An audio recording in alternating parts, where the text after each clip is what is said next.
Since 1975, Pepsi has been winning blind taste tests against Coca-Cola. Not once, not a handful of times.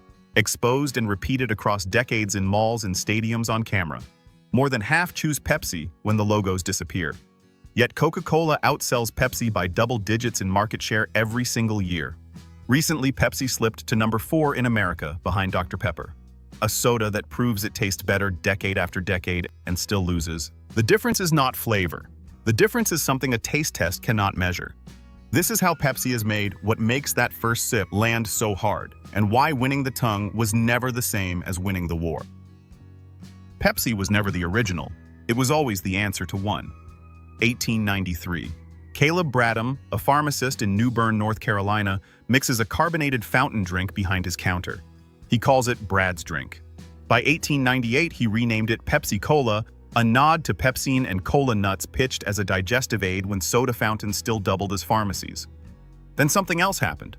World War I ended, sugar prices spiked, and Pepsi went bankrupt. The formula was sold, resold, restructured. It survived, but it never caught Coca-Cola, which by then owned the contour bottle, the Santa Claus campaign, and the red and white identity burned into the American brain. Pepsi could not outspend Coke on nostalgia, so it found a different weapon, one that required no memory, no loyalty, no brand recognition at all. It asked one question: what if we took the logos away? In 1975, the Pepsi Challenge launched in malls across America. Unmarked cups, blind sips, choose. Pepsi won enough of those sips to turn a mall demo into a Super Bowl campaign, but nobody asked the harder question. Pepsi and Coke share nearly every ingredient on the label: carbonated water, high fructose corn syrup, caramel color, phosphoric acid, caffeine, natural flavors. One molecule separates them, and it has been printed on the Pepsi can this entire time. Here is the thing nobody tells you. Pepsi is not just mixed. It is tuned the way a guitar is tuned before a performance, except the performance is one sip long and the audience decides in under 2 seconds.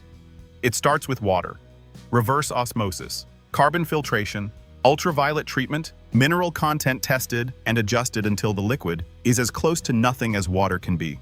The same syrup poured into different water tastes like a different soda. Water is not a background ingredient. It is the variable that has to disappear. Then, the syrup. A 12-ounce can of Pepsi contains 8 ingredients, 41 grams of sugar, 38 milligrams of caffeine. Each one has a job, and the jobs are sequenced. Sweetness hits first. Pepsi's sugar profile is front-loaded, calibrated to land fast and bright on the tongue. In a single sip test, the flavor that arrives first often registers as the flavor that wins. Coca-Cola Classic contains 39 grams per 12 ounces, nearly the same amount. 2 grams apart. The difference is not quantity, it is timing. Pepsi peaks early, Coke builds slower and stays longer. Then the acids, and this is where the formula splits. Both colas use phosphoric acid, the sharp mineral bite that keeps sweetness honest. Pepsi's pH sits around 2.39, but Pepsi adds one ingredient Coke does not: citric acid, the same compound found in lemons. Phosphoric acid alone creates a rounder, sustained finish. Add citric acid, and you get a bright punch that lights up the tongue on contact, then fades. One molecule. That is the entire Pepsi challenge explained in chemistry. Pepsi was built to win the first impression. Caffeine works underneath both flavors. 38 milligrams, 4 more than Coke. You do not taste the caffeine consciously. You would notice the moment it was gone. It adds a faint bitter floor that makes the drink feel layered instead of one-dimensional. Caramel color does its work before the liquid touches the tongue. Dark brown means cola. The eye sees the color, the brain expects the flavor, and the tongue confirms what the brain already predicted. Caramel color is not a taste. It is an instruction. Then carbonation seals the sequence. CO2 dissolves into chilled liquid under pressure, roughly 3 to 4 volumes of gas per volume of liquid. When the can opens, the gas escapes and creates that sharp, almost electric sensation across the roof of your mouth. Without carbonation, every flavor in the can goes quiet. With it, sweetness bites harder, acid feels sharper, and the whole experience feels alive. Cans are filled under counter pressure, seams crimped, pressure-tested, date-coded, inspected at speeds exceeding 2,000 cans per minute. The liquid that started as blank water is now sealed ship and sitting in a cooler somewhere, waiting for a mouth that will judge it in 2 seconds flat.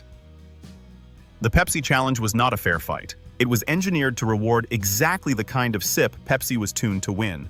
Strip away the red can, strip away the polar bear ads, the family habit, the 50 years of cultural encoding Coca-Cola had built. What remains is one cold sip in a white cup. One sip rewards the bright hit. A full can rewards the sustained finish. The format favored Pepsi before anyone swallowed. Then a detail that had nothing to do with flavor.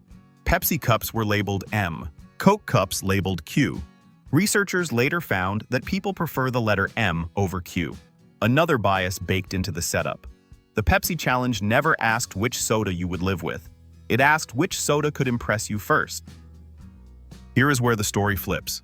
In 2004, neuroscientist Reed Montague at Baylor College of Medicine put 67 cola drinkers inside an fMRI machine.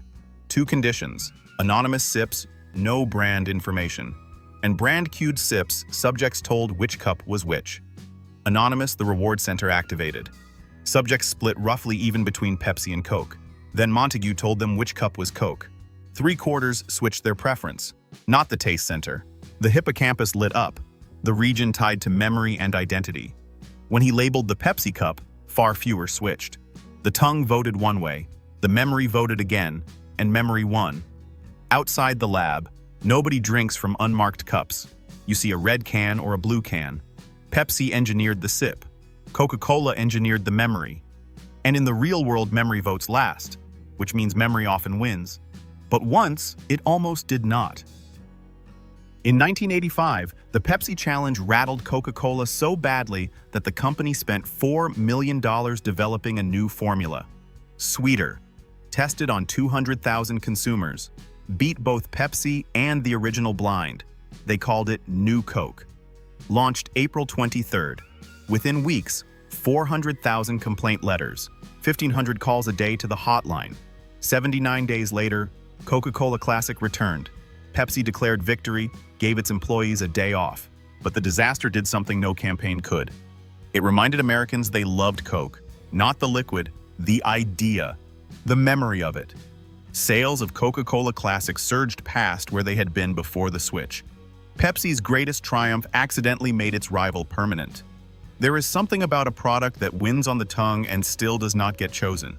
Not because it failed, because winning a sip and winning a habit are different victories. One is chemistry, the other is memory. And memory does not rinse out between sips. 2 cups, no logos. The sip was never the hard part.